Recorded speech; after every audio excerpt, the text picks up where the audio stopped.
Since you bring up Rogue, that's actually a thing we didn't talk about on some of the Insight for obvious reasons. I wanted to have a fun conversation. So here's how I'll start out Nymeria, right? If there was ever a first game that meant nothing at all, it was this one, because what we didn't know was Herex actually, look, shout out SK, you're 0-3, but Herex is going to be challenging you, mate, for the bottom of the fucking league. Like, that squad looks pretty ropey. So even though Rogue beat them, obviously, look, you can argue they had a chance to win the mega fucking 1 hour game too. In theory, anyone could have won that, even though we all lost, as the joke goes. But the problem is, they just don't look like an actually good team, Nymeria, because there's 2 problems you have in this. One, in the most simplistic, reductive manner, yes, in theory, it makes sense that if you put maniacs with really passive players, maybe they sort of bring the best out of each other. This is an example of how they can all do those same things and just have no synergy. Like my boy Larson, by the way, I don't think so. No, you just have half the team doing one thing. The best example is my boy Larson. My boy Larson's still, by the way, mechanically, clearly a very good player. His problem is he's never going to be fucking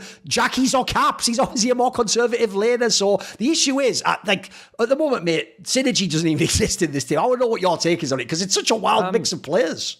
Yeah, I mean, obviously each game is kind of its own little world, where games 1 and 3 were quite inactive. I think game 3 was draft diff. You cannot play front to back with that comp. Well, okay, it's part draft diff, and then also if you're going to play that draft, you need to play laning phase well, and as we covered before that, nope, they didn't do that well. So you're not getting a good enough lead out of the Callista, which will just end the game through the early game, which is why it's picked so often elsewhere. By the way, one of the reasons why it has been picked more is, I can't remember the exact change to it. Callista used to get mega screwed by getting slowed, which is why Ashe 0 prio in Europe, by the way, that's just another thing. Ashe would just hard counter them, you get a slow, and suddenly Callista's attack speed drops to the floor, because slow also slows her attack speed, because every time she would normally attack, she moves as well. So it's like the way of them saying, well, okay, she'll move less, so that's the way that a slow affects her. So that's less potent now, which means that Callista is much less hard countered in lane, which means you can play out a lot of different games and drafts a lot easier. So yeah, the fact that you can't play through something like the Callista in the early laning phase, even with the changes to that, big problem. And then they got themselves to the point where, okay, you haven't won the early game, and now you just can't play the team fights either, because you're completely outranged, and you're playing into, I can't remember the exact comp that game, which Larson had, but Larson's played like 3 long-range mages, so it's one of them. And you just can't reach those carries. So the way that LPL deals with that is they pick stuff like, Akali, Ambessa, Silas, or Rumble obviously just drops the ult down the entire team fight. Oh, was this the Cassiopeia game? This is the BDS game, yeah? Yes, it was when, because you were on Cassiopeia, basically, you could never come into the fight, could he? He just could never enter the fight, basically. Yeah, and that was like the lowest range pick he'd played for some reason in the game, where he really needed extra range. Of all the times not to play as Azir or something, mate. Exactly. So that one just felt like oops, draft my bad. Okay. That one I feel a little bit less bad about the team fights, although the early game I've already highlighted that. The second game, though, I actually think Larson played that game pretty damn well. If you look at every fight, it was Jun just trying to like rel flash engage onto whoever he could and try and reach both carries, and Larson was splitting away from his AD carry and just saying, okay, I will just make sure that only one of us gets caught out, worst case scenario. I'll ult the rel away if it comes to it, and then I'll clean up the fight. So he wasn't going for the aggressive shuffles, he was looking for the long range, because the other team didn't have that engage. At least he isn't picking the Akalis and the stuff which will always reach the backline, even if they die in the process of it, but they'll always get there. And he actually cleaned up a lot of those fights. Obviously, there were a lot of thrown fights too. They had the Art of Khan, threw it in front of Baron, leashed Baron, and the game got very, very interesting after that point. Very sadly for them. But yeah, I think Larson on like an individual level, and I don't take much umbrage with. Adam, he's walking up and dying quite a lot, which is not great. I think it's just a team which is quite disconnected. And obviously, it's quite easy to say that between the playstyles of the players, but just when they're angling for fights, it feels like, oh, Adam's here and he can get picked off, but the damage isn't in range to kind of support him if he does go into a fight. So Rogue have a lot of like spacing issues to work with. If someone's looking and actually trying to look for a fight, you must have someone in your back pocket able to support you, and I don't think they were doing that particularly well. Handful of draft issues, laning issues weren't, don't pick the early game stompy comps, pick something that can actually go late and scale. And hope that, look, I will still say, Rogue are better than last year. True. That's something for them. They're better than last year. That isn't too much to say though, but at the same time, sure. But given that people would just actively turn off the stream when they were playing, and now actually game 2, people are like, at least there's a morbid curiosity in terms of like, this is still going.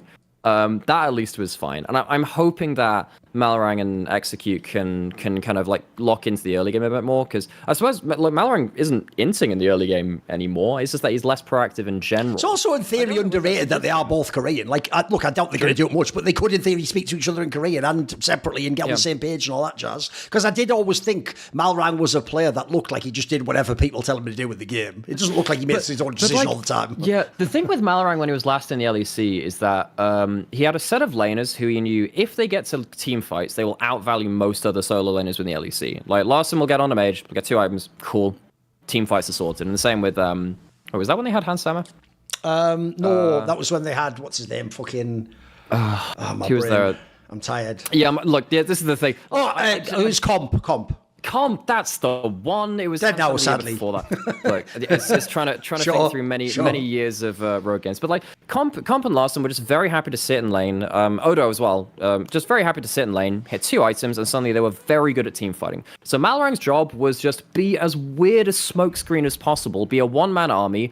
Doesn't matter what happens, just make sure that no one messes with your lanes. Just no one turns up into them. Just let them individually lane, and that'll be fine. The meta's moved on a lot since then, like a lot, because we had 23 and 24 where we had, different Herald metas where you must fight for the Herald and then they'll just slam into mid lane turret and then suddenly you can't defend mid lane turret anymore. We've had Grubs where suddenly if you give 6 Scrubs over and you don't fight for them, game kind of just ends through side lanes or whatever else you give up at that point. You're not able to really just let lanes not interact for a while now. Lanes must rotate. They must fight for early objectives in a way which wasn't as game-ending before. So that's definitely changed like the Rogue formula. It doesn't surprise me that Rogue haven't just been able to go back to that style. And it doesn't surprise me that Malorang's had to adjust a little bit too, because he's not just allowed to int anymore. He actually has to turn up to certain timers at the same place. But it is a little sad because I would have hoped it would have given at least Adam some kind of way to get ahead early and kind of be obnoxious 1v3 champions in side lanes, because that does a lot for a team. Because then suddenly he can be your smoke screen. He's not a jungler. He doesn't have to be someone to press a smite. So yeah, Rogue have a lot of soul searching to do, I think.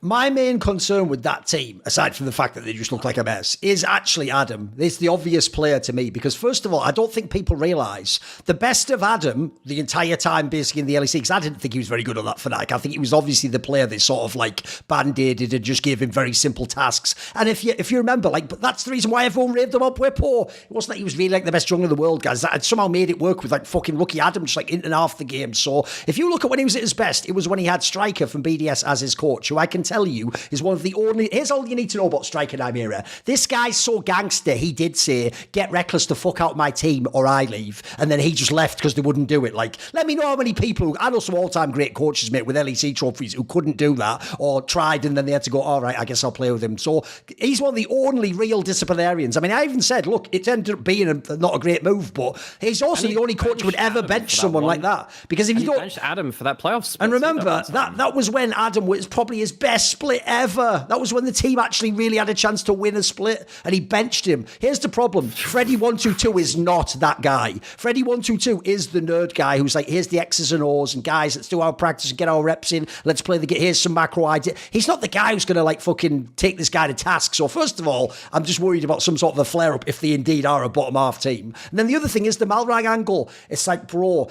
as you said, when you play before, if I play with Odoamne, Comp and Larson, I could pretty much just a jungler have a pretty good idea what my pattern's going to be, when I'm going to come and gag, what they're going to do. They're not going to be going for crazy 1v1s. I have to cover like some cap shit. Like, the difference is Adam is a maniac who himself clearly doesn't always know in the moment like what I'm about to do next. And if you're Malrang, I have to say, if I have Adam as well as a coach, I also maybe want a jungler that'll hold his hand a bit, or collaborate. Maybe like a Yike or something would have been good to work with him, or if he was in the league, Yankos or someone. These are the people I feel like could, just like Bwippo and Fnac, I feel like these people could get to him. I don't know that Malrang's the mix, mate.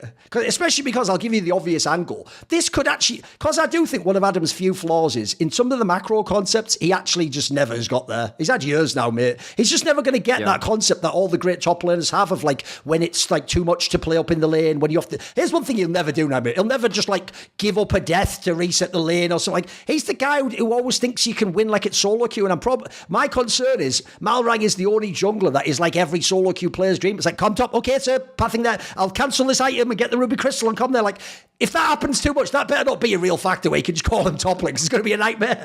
Yeah, because the thing with Adam is like, I did somewhat respect him for saying, okay, Most teams in Europe, and himself as the top laner included, don't really know how to play side lanes that well, especially when you compare it to global league. Yeah, that's fair enough. I'm gonna forge a champion pool to say I don't need to really know the intricacies of playing side lanes. If I play Garen, Olaf, Darius, stuff like Alawi is kind of in that champion pool too. I don't know if he's ever played I don't think he has played a pro game of it. Like, you don't 1v1 those champions.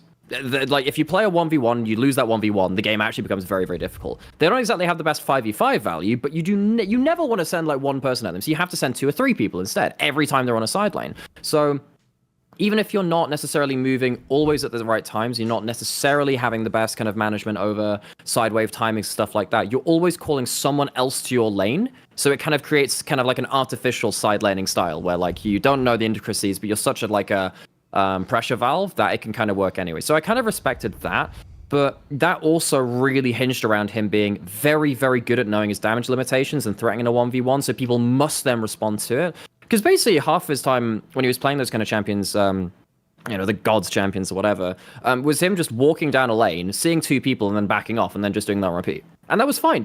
You know what? Credit to it. I'm not a big fan of European side laning. I think that only really G2 were good at that in the last year, really. I think that was a huge... actually, Mirwin was sometimes okay at that too on Mad Koi, credit to him.